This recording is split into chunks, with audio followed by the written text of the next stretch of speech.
Merci Maxime, et merci le CAE tout d'abord pour cette invitation. Donc moi je m'appelle Paul Texereau, je suis architecte à l'agence Tristan Brizard, qui est une petite agence qui est située à Nantes.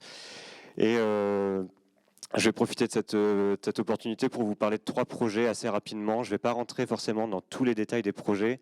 L'idée c'est de vous présenter un peu la philosophie de chacun, qui ont à voir avec la construction bois et qui ont à voir avec l'utilisation du bois. C'est-à-dire que là, j'ai commencé par vous mettre un petit panorama de diverses réalisations qu'on a pu faire pour vous montrer qu'il y a des échelles différentes, qu'il y a des thématiques différentes et que le bois, c'est pas forcément la réponse qu'on choisit toujours. Vous voyez en haut à gauche, vous avez un projet qui a été fait tout en béton. Pour vous dire que nous, le bois, c'est plus un outil que un choix, que le choix du début du projet. C'est-à-dire que le bois va permettre d'apporter des réponses que d'autres matériaux ne pourront pas. Et les 3 projets que je vais vous présenter font l'usage du bois parce que, quelque part, c'était aussi la réponse qui s'est imposée dans ces cadres-là. Le premier projet de Nid Perché, c'est la rénovation d'un comble dans une maison d'ingénieur des années 60. Et donc on est à Coulennes, à côté du Mans, dans une périphérie, vraiment périphérie du Mans. Et donc on est sur une maison, un gros pavillon des années 60, comme on peut en voir beaucoup en zone périurbaine, avec généralement des jardins assez grands, des plantations qui ont pu, avec le temps, devenir assez importantes, et du coup assez qualitatives, et voilà, sur des maisons qui, elles, n'ont pas forcément une qualité architecturale particulière, mais on est dans des contextes qui sont quand même assez arborés et assez plaisants. Et c'est une maison sur laquelle on était déjà intervenu il y a quelques années. On avait construit cette extension-là,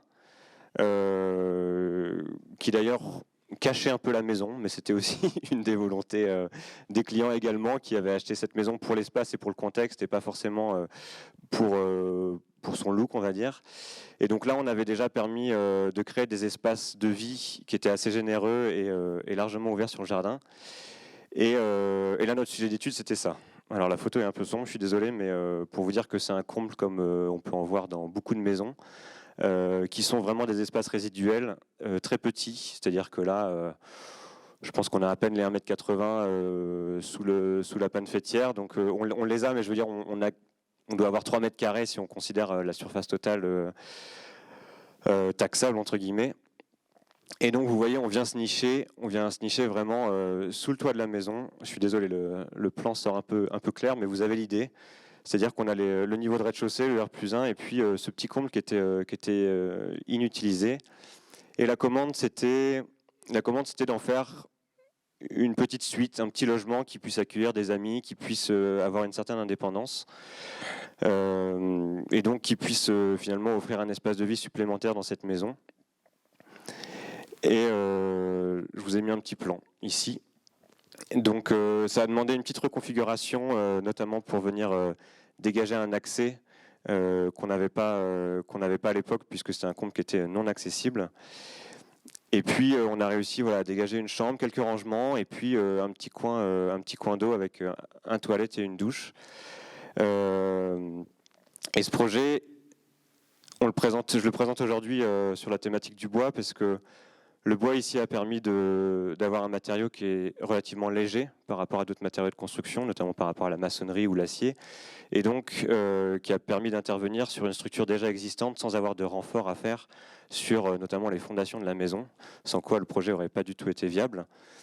Et puis c'est également la possibilité de préfabriquer des éléments, de travailler au sur-mesure dans un contexte assez contraint, et donc finalement de pouvoir vraiment glisser cet espace construit à l'intérieur de ce comble-là. Et puis, comme vous voyez un petit peu sur les coupes, une des interventions majeures, ça a été la création de cette très grande verrière ici, qu'on a volontairement extrudé un petit peu de la toiture pour maximiser en fait l'espace utile de cette partie-là, et donc augmenter le volume, pouvoir se tenir debout, retrouver des usages. Vous voyez notamment le lavabo ici qui dégage cette surface-là. Et donc ça a forcément un impact assez conséquent sur la maison, mais encore une fois, ce n'était pas un problème, c'était aussi une volonté de dire cette intervention, architecturalement, elle a un impact, elle est visible, et on l'assume parce que, comme la première extension avait eu cet impact assez significatif sur la construction. Donc je vous ai mis quelques photos de chantier pour vous rendre compte aussi de ce que c'est que d'intervenir comme ça sur la structure. Donc là, on voit que la couverture en tuiles a été retirée. Donc on retrouve la structure d'origine, c'est-à-dire les lithos, les chevrons et les pannes qui sont en dessous. Et là, c'est une photo qui est assez rigolote dans la temporalité du projet, parce qu'en fait, toute la couverture avait été enlevée, et donc ils ont seulement bâché pour que ça prenne pas la pluie. Et en fait, on se rend compte que les petits tasseaux qu'ils ont mis sur la bâche pour la maintenir contre le vent reprennent exactement le dessin de la verrière qu'il va y avoir après. Donc on avait une sorte de maquette un peu à l'échelle 1 de ce qu'allait devenir le projet. Et puis là, vous avez quelques photos à l'intérieur pour vous montrer le volume qu'on récupère. On a un élément de charpente ici qui a été modifié, que vous voyez au milieu, c'est-à-dire qu'il y a un arbat qui a été découpé et rehaussé. Cette verrière qui apporte du coup énormément de lumière, on est orienté ici plein est. Donc finalement, on a un verrière qui est traité contre les surchauffes, mais on a aussi une orientation qui est relativement favorable, c'est-à-dire que c'est plutôt le soleil du matin. Donc on ne va pas avoir les surfaces de la mi-journée, les surchauffes de la mi-journée ou de la soirée. Et puis on est quand même dans un contexte largement arboré, donc on a une certaine protection, et puis on a aussi un cadre visuel qui est assez incroyable.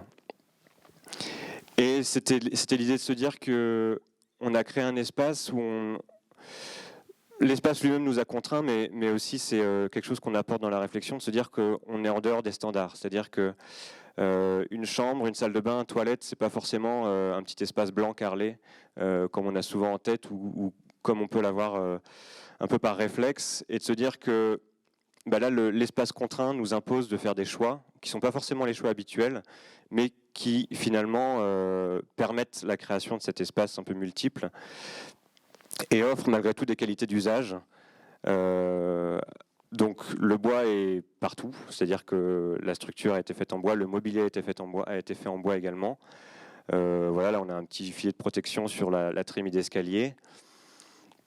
On a un Velux qui permet aussi une ventilation traversante du local, donc on peut ouvrir et la verrière et le Velux pour surventiler. Et puis là, vous voyez, il y a un petit sanitaire et une douche, donc c'est des espaces qui sont ouverts, qui communiquent, mais quelque part, comme c'est une sorte de suite, on n'a pas vraiment besoin d'autant d'intimité qu'on pourrait l'avoir au rez-de-chaussée d'une maison. Et puis on a des espaces qui sont assez atypiques, c'est-à-dire qu'on a une douche ici qui est totalement ouverte sur la cime des arbres. Et puis de la même façon, on a un toilette qui est voilà, qui sort totalement de l'ordinaire, mais qui finalement a des qualités qu'on ne retrouve pas du tout dans un toilette classique. Bon voilà, c'était plus un peu pour l'aspect assez cocasse de cette photo-là, mais c'était pour vous montrer que ici le bois a permis cette intervention très spécifique, et puis aussi d'être travaillé au fur et à mesure du projet, de pouvoir être fait sur mesure. Rapidement, je vais vous présenter un deuxième projet. Donc là, on est dans un contexte, on est à Nantes. Donc là, contexte vraiment métropolitain, très urbain. Et on intervient encore sur un bâtiment assez compliqué. On a eu un chantier là qui a été compliqué parce qu'on est en cœur d'îlot. Le premier niveau de la maison est un R+1, donc on n'est pas sur un rez-de-chaussée. Et puis en fait, on est quelque part en second rideau par rapport à la rue. Donc là, vous avez l'emplacement du projet. Vous voyez, on est à quelques pas de la place Gralin. Je zoome un peu, et puis on est sur une ancienne. Donc vous voyez qu'on est en deuxième rideau, c'est-à-dire qu'il y a une première façade et puis un premier bâtiment qui donne sur la rue, et puis nous on est derrière. Et puis on était sur un bâtiment qui avait été aménagé, une sorte de studio de photographe, donc complètement aveugle, puisqu'on est entouré de 3 murs mitoyens, et puis de l'autre côté on a les voisins. À part cette fenêtre qui est là et qui, à mon avis, ne devrait pas être là, puisqu'elle ouvre sur un mitoyen, donc ça a été fait sur des failles du système, mais elle n'est pas vraiment à sa place, et donc un éclairage qui était seulement fait par le toit, par une sorte de grande verrière comme ça qui baignait l'espace. Alors une architecture assez atypique de l'époque, très travaillée sur cette charpente qui se déplie dans l'espace et qui offre des espaces en mezzanine avec une lumière. On comprend un peu aussi l'aspect photographique du lieu, hein, cette grande lumière par le haut, mais quelque part qui était assez peu vivable en l'état. C'est-à-dire que, à moins de ne pas être claustrophobe du tout, on vit sans aucune vue sur l'extérieur. Et donc là, vous avez la coupe du projet en état existant. Donc vous voyez, on accédait par ici, enfin on accédait par la rue, on montait, on arrivait par ici, et puis vous avez cette charpente avec la verrière en haut. Et dans cette situation-là, notre approche, ça a été de recréer un extérieur, en fait, pour recréer une façade intérieure, et pour finalement réussir à retrouver des baies vitrées, des ouvertures, et des cadrages vers l'extérieur. Donc c'est-à-dire que on a supprimé ici les travées de charpente et les travées intérieures pour recréer une sorte de patio et puis retrouver la maison sur 2 niveaux, enfin sur 3 niveaux, sur 2 étages. Et puis on a créé sur le mur du fond ici un grand canon à lumière qui permet de rapporter de la lumière sur la partie la plus encaissée du rez-de-chaussée quelque part. Donc là, le bois, encore une fois, qui s'est présenté comme la solution dans le sens où, un peu pour les mêmes questions que tout à l'heure, c'est-à-dire qu'on a un matériau structurel qui est relativement léger, on a conservé tout de même des éléments de charpente qui sont ceux que vous avez ici, qui étaient des éléments de la charpente existante. Donc l'idée, c'était pas non plus de faire la tabula rasa et de tout enlever en se disant on repart à neuf, c'est de se dire qu'est-ce qu'on peut conserver. Donc on a des hauteurs de plancher qui ont été définies par cette charpente-là. Et puis la capacité de pouvoir amener des éléments préfabriqués par grutage, donc au-dessus du bâtiment mitoyen jusqu'en cœur d'îlot, et notamment les éléments de façade. Et donc en fait on part de cette vue-là et on arrive à cet élément-là. Donc on a vraiment quelque part créé par soustraction. On a ôté une partie du bâtiment et on a recréé ce patio intérieur. Qui permettent du coup d'ouvrir assez généreusement en fait les espaces de vie dans un contexte qui est quand même très dense et très contraint comme vous pouvez le voir.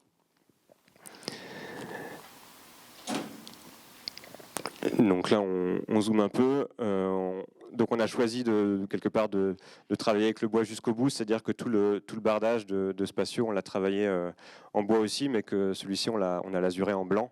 L'idée étant de maximiser en fait la réflexion de la lumière et d'apporter le plus de lumière sur les espaces intérieurs. Et puis vous avez ici la coupe du patio, enfin la vue du patio sur sa hauteur en fait. Donc on recrée des ouvertures qui sont quand même très généreuses, c'est-à-dire qu'on a la possibilité de vivre dedans dehors. Avec ces baies qui s'ouvrent assez largement, des ouvertures sur les chambres à l'étage qui sont tout aussi généreuses. Et puis finalement un paysage intérieur assez particulier, hein, ça reste quelque chose d'assez atypique mine de rien, parce que la contrainte du lieu fait qu'on ne peut pas ouvrir exactement sur des paysages urbains, mais malgré tout c'est un espace extérieur en plein centre-ville qui n'existait pas au début du projet. Donc là vous avez ce canon à lumière qui vient éclairer la zone de la cuisine et puis la table à manger qui sera positionnée en dessous. Et puis qui va permettre d'éclairer aussi un peu les circulations des étages. Et puis là, une vue d'une chambre, pour vous montrer aussi que le matériau bois, c'est un matériau que nous, on aime aussi en tant que fini intérieur, c'est-à-dire qu'on n'a pas un élément qu'on utiliserait pour la structure, un élément qu'on utiliserait pour le parement, c'est-à-dire qu'à des moments, c'est la même chose et on profite des qualités plastique, esthétique, hygrométrique, enfin tout ce que Maxime a pu évoquer dans la présentation précédente pour retrouver du bois en intérieur et limiter aussi l'utilisation des doublages ou des placots ou de toutes ces choses-là, en tout cas sur les parois qu'on peut. Voilà, donc ça c'était 2 projets, et puis là je vais vous présenter un dernier projet qui là pour le coup est dans encore un 3e contexte, c'est-à-dire qu'on est en milieu totalement rural, on est dans un espace assez privilégié parce qu'on est entre entre la baie de Quiberon et le golfe du Morbihan. Donc on est à Arzon, donc la petite péninsule que vous avez là. Donc là, c'est quand même un contexte assez incroyable. Et puis, donc on n'est pas sur le front de mer, on est plutôt dans les terres. Et puis, à travers ce projet, je voulais aussi évoquer un questionnement qu'on a à l'agence, enfin en tout cas que j'ai voulu présenter à travers les trois projets et qui se reflète bien dans ce projet-là. C'est la question aussi il y a la question du carbone dont parlait Maxime avant, mais il y a aussi la question de l'artificialisation des sols. Pardon. Et les normes vont de plus en plus nous contraindre à limiter notre impact sur les terres naturelles. Et donc à se poser la question de qu'est-ce que c'est que construire et où est-ce qu'on construit. Et donc les deux projets précédents, c'était cette volonté de se dire construire un petit studio pour des invités ou pour des amis. Finalement, c'est peut-être pas reconstruire une cabane au fond du jardin, mais c'est peut-être exploiter une surface qui est déjà présente dans la maison, donc le comble. Cette maison à Nantes, c'était de se dire un bâtiment qui a priori semble contraint ou pas forcément habitable tel quel, et bien malgré tout, avec de la matière grise, on arrive à en faire une habitation. Et puis là, c'est la question aussi de se dire comment j'interviens sur, là pour le coup, une parcelle qui est boisée, donc dans un contexte très naturel, et quel impact j'ai sur ce sol-là et sur ce contexte-là.